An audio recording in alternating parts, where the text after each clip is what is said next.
ប្រធានាធិបតីអ៊ីរ៉ង់សូមអភ័យទោសចំពោះការប្រើដៃធ្ងន់ស្លាប់បាតកោជាច្រើនអ្នកទីក្រុងតេហេរ៉ង់ប្រធានាធិបតីអ៊ីរ៉ង់សូមការយោគយល់អធ្យាស្រ័យចំពោះការបង្ក្រាបបាតកម្មលើកនេះរៀងធ្ងន់ដៃបន្តិចហើយស្លាប់រហូតដល់រាប់ពាន់នាក់ត្រឹមតែមួយពព្រិចភ្នែកថ្ងៃនេះអ៊ីរ៉ង់រំលឹកខួបទី47ឆ្នាំនៃការផ្ទុះបដិវត្តន៍អ៊ីស្លាមកាលពីឆ្នាំ1979លទ្ធិនយោបាយសាសនាធិបតេយ្យនៅអ៊ីរ៉ង់កំពុងទទួលរងសម្ពាធម្យ៉ាងបើចរចានុយក្លេអ៊ែរមិនត្រូវគ្នាទេគឺមានតែសង្គ្រាមប៉ុណ្ណោះ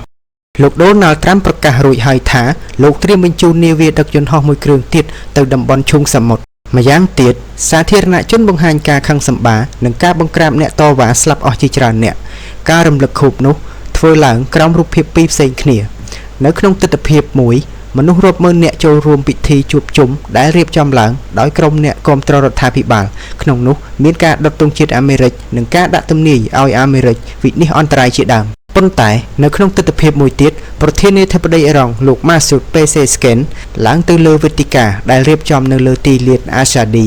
នៃរដ្ឋធានីតេហេរ៉ង់លោកនិយាយទទូចថាអ៊ីរ៉ង់នៅតែបដិញ្ញាចិត្តចរចាគ្នាដើម្បីដោះស្រាយបញ្ហានុយក្លេអ៊ែរលោកថ្លែងដូច្នេះចំពេលដែលដំណើរការចរចានុយក្លេអ៊ែរជាមួយអាមេរិកស្ថិតនៅក្នុងលក្ខណៈផ្សងព្រេងមិនដឹងថានឹងទទួលបានជោគជ័យឬក៏យ៉ាងណានោះទេក្រុមប្រទេសនៅប្រចាំបូព៌ាកំពុងតែដេកភ័យខ្លាចសង្គ្រាមផ្ទុះឡើងទូទាំងតំបន់នេះលោកពេសេស្កេនហាក់ដូចជាបានសូមអភ័យទោសចំពោះអ្នកដែលបានរងផលប៉ះពាល់ពីការតវ៉ាទូទាំងប្រទេសនិងក៏សូមអភ័យទោសចំពោះការប្រើប្រាស់កម្លាំងបង្ក្រាបដ៏បង្ហូរឈាមទន្ទឹមនឹងនោះលោកក៏ប្រកាសថ្កោលទោសអ្វីដែលលោកហៅថាជាការឃោសនាអកុសលរបស់ក្រុមប្រចាំប្រទេសដើម្បីនិយាយបញ្យុះឲ្យមនុស្សមានចិត្តជ្រួលជ្រើមហែបាតកម្មលោកពេសេស្កេនថ្លែងថាលោកយល់ច្បាស់ណាស់នៅសេចក្តីទុក្ខសោករបស់អ្នកដែលបានចូលរួមនៅក្នុងបាតកម្មនិងអ្នកដែលរងការបង្ក្រាបយើងមានចិត្តអាម៉ាស់នៅចំពោះមុខប្រជាជនហើយយើងមានកាតព្វកិច្ចត្រូវតែជួយសម្រួលអ្នកដែលរងទុក្ខសោកនៅក្នុងឧបទ្ទវហេតុទាំងនេះយើងគ្មានចិត្តចង់ចាញ់ចង់ឈ្នះជាមួយប្រជាជនទេបាទបងប្អូនទាំងអស់គ្នាព័ត៌មានដែលបានរៀបរាប់ខាងលើនេះគឺពាក់ព័ន្ធទៅនឹងប្រទេសអ៊ីរ៉ង់ដែលប្រធានាធិបតីអ៊ីរ៉ង់គឺលោកពេសេស្កេននឹងបានចេញសុំទោសចំពោះបាតកោដែលលោកបានបង្ក្រាបកាលពីប៉ុន្មានថ្ងៃមុន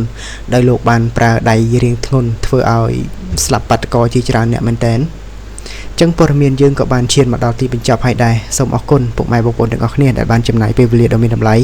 តាមដានទស្សនានិងស្ដាប់វីដេអូនេះតាំងពីដើមរហូតដល់ចប់ប្រសិនបើបងប្អូនទាំងអស់គ្នាពេញចិត្តវីដេអូនេះសូមកុំភ្លេចជួយចុច Subscribe និងចុចសញ្ញាកណ្ដឹងម្នាក់មួយផងសូមអរគុណសូមជម្រាបលា